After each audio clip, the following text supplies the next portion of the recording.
We are going to take a look at Nutshell by Alice in Chains. Now, this is a song that Lane Staley wrote lyrics to. The rest of the band kind of put music together, and they still play it nowadays, even though a lot of, well, not nowadays, but it's from the 90s, 1994, Jar of Flies. And kind of a dark, little slightly depressing tune, but sometimes that's how things get better. And this is, now, I've got my guitar tuned down a half step here because this is how they did it. As did most of those Seattle bands, or the Northwest-based bands.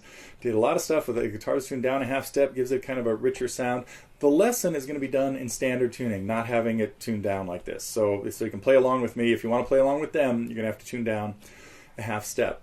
Now the song has, it's interesting how this came into my world. It was relatively recently, and I had a student who was also taking voice lessons from my friend Jim Bruno, and Jim has a workshop once a month where he wants the students to get up and play. Well, most of the times they get up, most of them don't play guitar, but in this case, Quinn did. So, but a lot of my other students take lessons from Jim Bruno.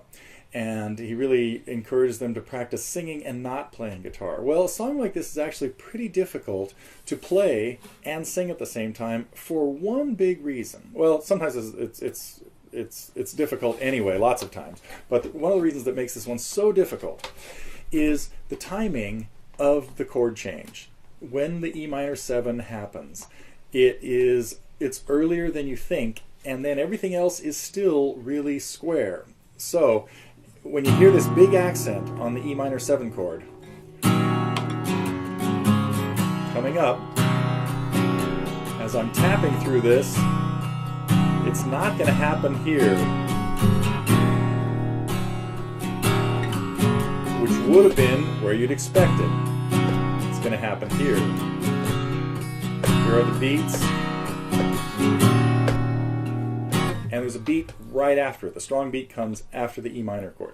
So in this lesson, we're going to break that down. We'll talk a little bit about the lead. And there's a little answer to it.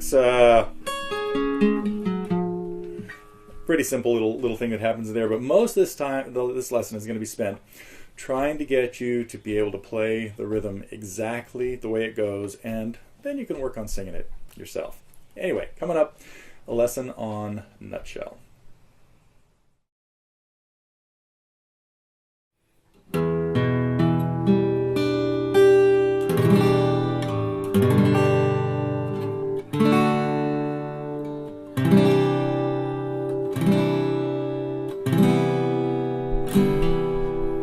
Well, there we have what the left hand is going to do in this song. Now again, I'm in standard tuning, unlike the original recording, like I mentioned in the earlier segment. But it's just E minor. If we were just talking about like the basic chord structure, we have E minor, G, D, and C.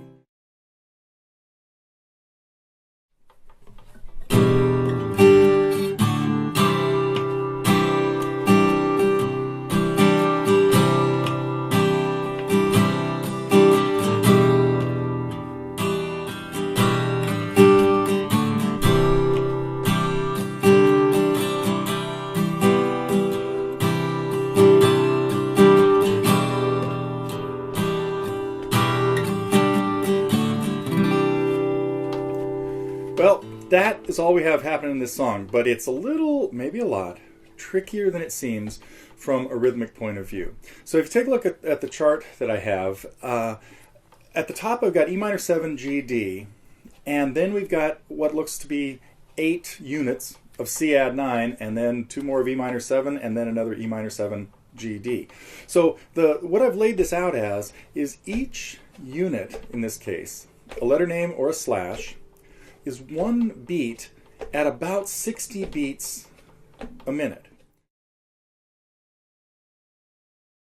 I just want to talk briefly about the little fills that Jerry Cantrell does in this that kind of also set it apart. Now, there's a long, this is the kind of song you can do a long jam to at the end, just playing notes out of the key of E minor. So it uses an E minor scale. So if you think about our chords, we have our E minor,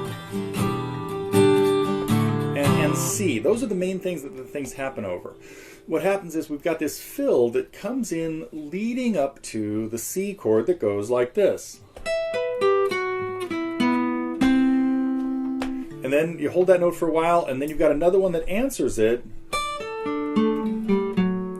that leads up to the E minor, to the anticipated E minor, meaning the E minor that happens early.